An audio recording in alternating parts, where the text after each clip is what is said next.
তোমরা যারা ক্যালকাটা ইউনিভার্সিটির আন্ডারে 6 সেমিস্টার এমডিসি কোর্স অর্থাৎ পাস কোর্সের ছাত্রছাত্রী আছো এবং তোমাদের ইতিহাস সাবজেক্টটা সিসি 8 পেপার হিসাবে আছে, তোমাদের জন্য আজকে ক্লাস খুবই গুরুত্বপূর্ণ। আজকে ক্লাসে তোমাদের শেষ মুহূর্তে সাজেশান এবং একটি মডেল প্রশ্নপত্র অর্থাৎ মক টেস্টের প্রশ্নপত্র নিয়ে আলোচনা করব।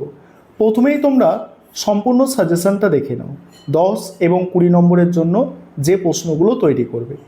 দেখো কিছু প্রশ্নের শেষের দিকে দেখো স্টার দিয়ে চিহ্নিত করা আছে, মানে হচ্ছে এগুলো একদম সব থেকে গুরুত্বপূর্ণ টপ মোস্ট ইম্পর্টেন্ট প্রশ্ন। প্রথম প্রশ্ন, প্রাচ্যবাদ ও হিতবাদ কিভাবে ঔপনিবেশিক প্রশাসনকে প্রভাবিত করেছিল।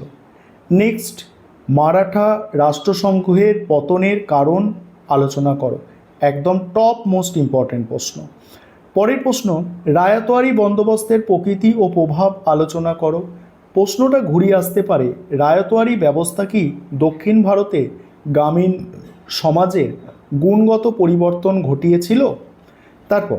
তারপরের প্রশ্ন, ইংরেজ শাসনে ভারতে আধুনিক শিল্পের বিকাশের চরিত্র নির্ণয় করো।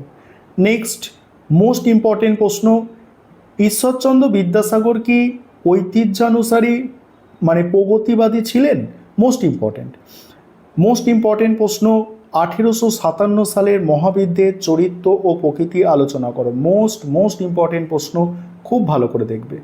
তারপর, অষ্টাদশ শতক ছিল গতিময়তার যুগ, তুমি কি এই মত সমর্থন করো। নেক্সট, হায়দার আলী ও টিপু সুলতানের অধীনে মহীশূর কিভাবে ইংরেজদের জন্য আশঙ্কার কারণ হয়েছিল। তারপরে 1857 সালের মহাবিদ্রোহে কৃষক শ্রেণীর ভূমিকা।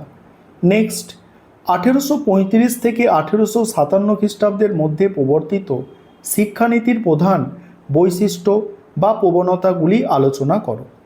নেক্সট, অবশিল্পায়ন কিভাবে ভারতীয় অর্থনীতিকে প্রভাবিত করেছিল।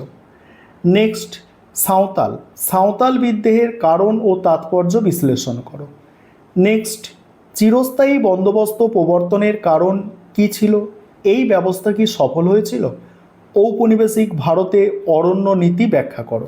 দেখো প্রশ্ন এখানে অনেকগুলোই তোমরা দেখতে পাচ্ছ, তবে যেগুলো স্টার দিয়ে চিহ্নিত করা আছে এগুলো হচ্ছে তোমাদের জন্য সব থেকে গুরুত্বপূর্ণ প্রশ্ন। এবারে 5 নম্বরের প্রশ্ন। প্রথম প্রশ্ন, দক্ষিণ ভারতে ইঙ্গো ফরাসি সংঘর্ষে ফরাসি শক্তির সার্বিক পরাজয়ের কারণগুলি কী ছিল। নেক্সট, 1765 সালে দেওয়ানি হস্তান্তরের তাৎপর্য কী।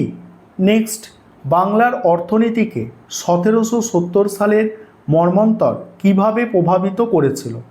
নেক্সট, সম্পদের নির্গমন বা ডেন অফ ওয়েলথ এর ওপর সংক্ষিপ্ত টিকা লেখো। তারপরের প্রশ্ন, ওয়াহাবি আন্দোলনের প্রকৃতি আলোচনা করো। নেক্সট, বাংলার সংস্কৃতির ইতিহাসে ডিরোজিয়ান বা নব্যবঙ্গ দলের কী অবদান ছিল। নেক্সট, ভারতের ঔপনিবেশিক পুলিশ বাহিনীর কাঠামো কীরূপ ছিল। নেক্সট, পাঞ্জাবের ইংরেজ প্রভুত্ব বিস্তারের কারণগুলি সংক্ষেপে লেখো। নেক্সট, তৃতীয় পানিপথের যুদ্ধের গুরুত্ব আলোচনা করো। নেক্সট, রাজা রামমোহন রায়কে আধুনিক ভারতের জনক বলা হয় কেন। পরের প্রশ্ন, 1813 খ্রিস্টাব্দের চার্টার অ্যাক্টের গুরুত্ব কী ছিল। তারপরের প্রশ্ন দেখো, মহারানীর ঘোষণাপত্রের তাৎপর্য আলোচনা করো। পরের প্রশ্ন, লর্ড ডালহৌসির সত্যবিলোপ নীতির প্রয়োগ ও অভিঘাত বিশ্লেষণ করো। পরের প্রশ্ন, চতুর্থ ইঙ্গো মহীশূর যুদ্ধের কারণ ও ফলাফল কী ছিল। তারপর উডের ডেসপ্যাচ সম্পর্কে সংক্ষিপ্ত টিকা লেখো। নেক্সট, সন্ন্যাসী ফকিরবিদদের ওপরে সংক্ষিপ্ত টিকা লেখো। এবারে তোমাদের মক টেস্টের প্রশ্নপত্রটা দেখে নাও। প্রথমেই 5 নম্বরের প্রশ্ন, দক্ষিণ ভারতে ইঙ্গো ফরাসি সংঘর্ষে ফরাসি শক্তির সার্বিক পরাজয়ের কারণগুলি কী ছিল। নেক্সট, 1765 সালে দেওয়ানি হস্তান্তরের তাৎপর্য কী। নেক্সট, বাংলার অর্থনীতিকে 1770 সালের মর্মন্তর কিভাবে প্রভাবিত করেছিল। তারপরে তারপরে আছে যে সম্পদের নির্গমন বা ডেন অফ ওয়েলথের উপর টিকা।